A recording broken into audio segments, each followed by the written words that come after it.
It's that time of the year again. Usually a lot of people I notice make their top 10 movie lists immediately after the year's done. However, I don't do that because there's a lot of movies that I miss throughout the year, and I want to make sure I watch a bulk of them before I start, picking films for my top 10. And so now I think it's about time to lay it down. First, I'll start with my runner-ups. Spider-Man Far From Home, Aladdin, Midsummer, Joker, Us, Exit, Missing Link, Ford vs. Ferrari, Knives Out, Extreme Job. So those movies were ones that I enjoyed, but they didn't quite make the list. I had a little bit of trouble narrowing it down to 10. I had about 12 to 13, but then I decided to just do a little more trimming. Number 10 is Battle Angel Alita. This movie came out in February. It was delayed a little bit. It's directed by Robert Rodriguez and produced by James Cameron. This movie I really enjoyed just simply because it's like a spectacle, big budget fantasy science fiction movie. More science fiction than there's no fantasy actually.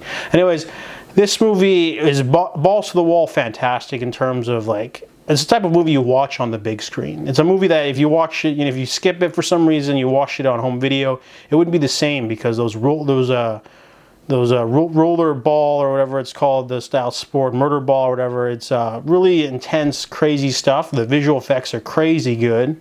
The fight scenes, the story is kind of all over the place. I mean, I enjoyed the cast mainly. I mean, Rosa Salazar does a great job. I love Christoph Waltz as usual. And you got Mahershala Ali in there and some other people that are just in cyborg form anyway. But I really liked how they did. The movie does have its faults. For one thing, I didn't like how the movie sort of ends on a cliffhanger, and I didn't like how they tried to shove so much world building into one 2-hour movie. But I really like the action sequences and the acting, the visual effects. I like the world. It totally enraptured me, and it was just a terrific sci-fi blast from beginning to end. So that's why Battle Angel Alita is number 10. Number 9 is Batman vs. Teenage Mutant Ninja Turtles. I shit you not, this movie is fantastic. It's apparently based off of a Nickelodeon comic book. I had no idea. I just saw it and I was like, why not? I wanted to check it out. And this movie is actually quite fantastic. You'd think that, such an odd crossover would be kind of juvenile, but it's actually quite enjoyable. The storyline is essentially that Batman is investigating the foot. They have been hitting all of the technological places in Gotham. They're looking for something because they want to build something. They are in fact working with the Demon's Head, Ra's al Ghul. Following the foot are obviously the Teenage Mutant Ninja Turtles. So after they bump into Batman, they have a bit of a sparring match. They realize they have to work together in order to defeat the two clans of ninjas that are working together. And you think, oh, that's kind of boring, but no, the plot, it just takes the concept and just goes to 11. There's a pit stop in the middle of the movie where they go to Arkham, and they use the toxin that morphed the Teenage Mutant Ninja Turtles onto all of Batman's rogues villains. So they turn into half hybrid animal creatures, and then they have to fight all of our heroes. Because, a lot of problem with crossover movies or movies with big casts is that they don't have enough villains usually to face the heroes. Like, look at the Expendables.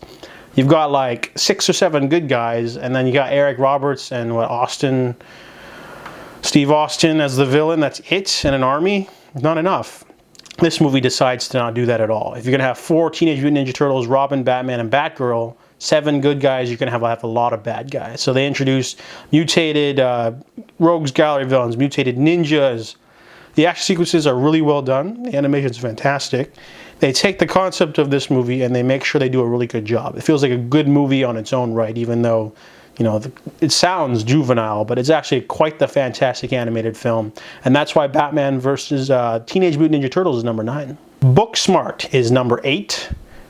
This movie is can be described as super bad, but they're girls, which is kind of a disservice because this movie, I feel it's better than super bad, really.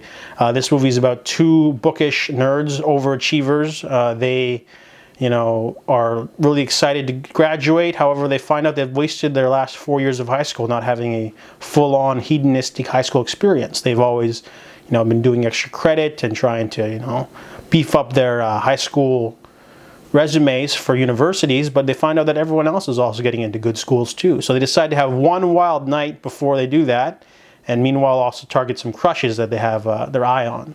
So this movie can be a little weird at times, but it's quite enjoyable. It's quite funny, to be honest. It's really interesting having from a girl's perspective, you know, two girls instead of guys, and the movie is quite memorable. It's definitely a great debut for director Olivia Wilde. And there's a lot of funny characters, funny moments, great acting from the two leads, one of them being Jonah Hill's sister. Booksmart is a very memorable coming-of-age movie that's funny, it's heartfelt. It definitely surprised me. It's one of those sleeper hits that you don't really, might not have heard about. So that's why Booksmart is number 8. Number 7 is Extremely Wicked, Shockingly Evil, and Vile. This is that Netflix movie starring Zac Efron as Ted Bundy. I really enjoyed this movie because it's radically different from every other serial killer movie. Most serial killer movies do the whole, you know, he's sitting in his car and he's like watching a victim, then he bashes their brains in with a crowbar, and then he cuts off heads and keeps. This movie doesn't do that. This movie goes from the perspective of the girlfriend. So we don't get to see all that violent stuff. We just get to see it from her perspective. He gets arrested for something minor, and then all of a sudden he gets put through a media circus, and she cuts off her support for him because, you know, she doesn't want to be known as, you know, serial killer's girlfriend. So this movie has really great performances for one thing, but it's also radically different. It's a drama. It's not a crime thriller, which I really dug. And this movie had me riveted from beginning to end. I really enjoyed the really great performance from Zac Efron for one thing, and I love Lily Collins always. There's a nice small supporting cast. So overall, I really enjoyed this movie, and that's why that film is number 7. Number 6 is Reign of the Supermen. This movie is a sort of sequel to The Death of Superman. This movie takes place after that animated film. This animated film finds Metropolis and the world reeling after the death of Superman at the hands of Doomsday. Superman had a last-ditch fight to the finish with Doomsday and died. So now this movie explores all of the other characters who want to rise up now that Superman's gone. From Superboy, a clone of Superman created by Lex Luthor. There's also Steel, Dr. Henry Irons. There's also the Eradicator who shows up. And then of course there's also Cyborg Superman. All of these different characters want to sort of take on the mantle of Superman. And of course we also find out that Superman isn't dead. He was basically punched into a coma of sorts. So he comes back and he's going to have to fight or find a way to basically come back into this world. Now, the reason why Reign of the Superman for me is one of like the best movies of the year is because, not because Superman is my favorite superhero, but because the movie itself improves on the comic. I've read the comic. The comic is long and drawn out and kind of awkward. This movie feels like it has stakes. There's one of the villains decides to transform people into sort of slaves, and this movie keeps in continuity with the DC animated films. So it adds the Justice League, it adds some other characters that are thrown in there that aren't in the comics, and this feels like a blockbuster epic film. High stakes.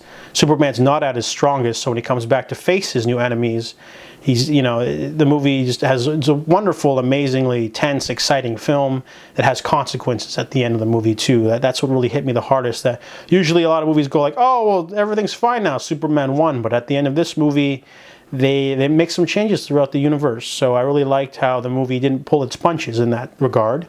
It's a very well animated, enjoyable storyline. Probably one of the best DC animated films, probably breaks the top 10 for me. So that's why Reign of the Superman is number 6. Number 5 is The Art of Self-Defense. This is a movie starring Jesse Eisenberg. It's an awkwardly sort of movie about a cowardly man who, while buying dog food one night, gets his ass kicked by a gang of motorcycle riding thugs. And in doing so, he wants to take martial arts lessons in order to, you know, defend himself and gain confidence. However, he finds himself joining a club of toxic masculinity. Now, the thing about this movie is, whoever wrote it, I don't know the name of the person, they went all the way with this movie. Some of the dialogue is just... This will be, if more people find out about this movie, it's going to be a cult film in the vein of Mean Girls. Like, there are some quotes in here that are just absolutely amazing. Some of the movie's not trying to be funny all the time, but it is because of how ridiculous it is. Its message and like the twists and like the sort of weird awareness. You know, there's a scene where literally after Jesse Eisenberg, you know, starts learning martial arts and gaining confidence, he walks into a break room, and there's 3 chairs, and he's like, "I want to sit with you guys. You leave." He makes a guy leave. And then as soon as he gets in there and he's part of the group, he's like, "We should do push-ups." And then he just starts taking off his jacket and they all start doing push-ups because, you know, he's now the alpha dog. The movie is weird in that sense where it feels like Napoleon Dynamite meets The Karate Kid meets Fight Club. All of those movies, it's a very weird, subversive, sort of awkward, weird drama comedy that just literally does not pull its punches, literally, and has a great cast, Alessandra Nivola, Morgan Poots, and Jesse Eisenberg. This movie is a really weird little awkward comic gem that I really dug, so that's why The Art of Self-Defense is number 5. Number 4 is Jojo Rabbit. This movie, I wasn't expecting a lot. I remember it played at VIF and I didn't get to catch it then, but I ended up watching it in theaters with a friend, and this was another nice surprise. I was not expecting it to not be a good movie because, you know, the director, you know, Taika, I've seen most of Taika Waititi's films, so I was expecting a lot of things, and this movie was very good. I really liked the movie. You'd think the movie, you know, being about a sensitive topic like Hitler wouldn't work, but the movie is charming, it's sensitive, it's heartbreaking. It's well directed. It's not so over the top. It's a movie that has a really good message. And honestly, some of the best character work I've seen, from Scarlett Johansson to pretty much her. She steals the whole movie. You know, Sam Rockwell does okay too, and there's some nice smaller roles. This movie feels like, you know, Wes Anderson a little bit. You know, there's a little bit of playfulness, like a fairy tale, you know, a brightly colored sort of comic thing, you know, even though it's taking place in Nazi Germany. But Jojo Rabbit is a movie that manages to balance the delicate tones of, you know, World War II and the Nazis for a really interesting film about hate and love. So Jojo Rabbit, that's why that movie is number 4. Number 3 is Toy Story 4. Now, Pixar, honestly, at one time, Pixar was the golden age of animation, but then they started doing sequels, and some of those sequels are kind of meh, like Finding Dory, Cars 2 and 3, Monsters University. You know, Incredibles 2 was okay. But you know what I mean? Like, they started to play it safe and only do sequels. So when I found out about Toy Story 4, I was kind of like, I was a little hesitant, you know. Obviously I was going to watch it because, you know, the original cast is back. But this movie had no right to be as good as it was, to be honest. Andy's story is already over, but this movie decides, hey, what about Woody's story? And that's probably where the movie shines the most. It's a movie that wasn't made just for money. You know, they didn't sit down and say, we need to sell more toys, so let's have, you know, Woody and the gang have to go up against another group of toys so we can sell more. No, this movie was all about Woody's journey, and the movie does a really great job with a new villain, a new sympathetic, excellent layered villain, even better than Lotso. Like, honestly, this movie, if the third one was a Prison Break film, this one was very similar, but just having the whole villain's like lair be an antique shop, it's just so well in tune with theme. And I really like that. I also like the usage of Bo Peep coming back, and just the whole movie is amazing. It nails it out of the park. Obviously, Pixar should not go further and try to do a Toy Story 5. I don't think it would work. You should just quit while you're ahead. A perfect swan song. You've done it. Toy Story 4, that's why you're number 3. Number 2 is The Farewell. This movie is a drama film. It is you could probably consider it the Crazy Rich Asians of 2019. I mean that in the sense that it's a mostly Asian cast. It is, with an Asian director, and it's done in the English language mostly, and it's, you know, one of those lower sort of budget dramas that just came out I think the reason why this movie had so much swell is because it had like 100% on Rotten Tomatoes for the longest time. And then it dropped to 99. Eventually there's going to be that one critic that's like, I don't see the big deal. So I think right now it's at like 99 or 98%. But that was the reason why I wanted to check it out. Also, I actually like Awkwafina. I thought she did a really good job. Or Nora Lum. I'm gonna go with Nora. I'm gonna call her Nora Lum from now on, just because. Anyways, Nora Lum plays a young woman who finds out that her grandmother is dying. Her grandmother has cancer, but because of her, family's traditions, they don't tell their people when they have cancer because they want them to be surrounded by everyone they love, and they want the sickness to take them without them living in fear. So, despite her, objections of telling their grandmother that she's got cancer, they're going to have a big party and celebrate this one guy's marriage to some girl he barely knows. That way they have an excuse for everyone to go to China and see grandmother off before she gets sicker. So this movie is a very sensitive topic. Cancer is, a really heavy thing. And this is a drama film, it's not a comedy, but the movie is very funny. The movie has a lot of very intimate moments, from characters divulging secrets to awkward things such as grandmother going, "Oh, we can spend as much money as we want on this wedding because it's a wedding," but they know that she shouldn't be wasting her money on something so frivolous. It's just an excuse for everyone to get together. There's a lot of Chinese things in this movie, not just like the characters, but like the lifestyle and like the way of life and their culture. It's a very personal film from the writer-director, and that's why this movie probably nails it and doesn't offend in any way, but also the reason why it manages to nail it completely. I also liked how no one character overshadows another. I mean, Nora Lum's character is the main character, but the parents do a really great job as well, and so does the grandmother. And the ending is pretty shocking. You watch the movie and you're like, wow, I did not see that ending coming.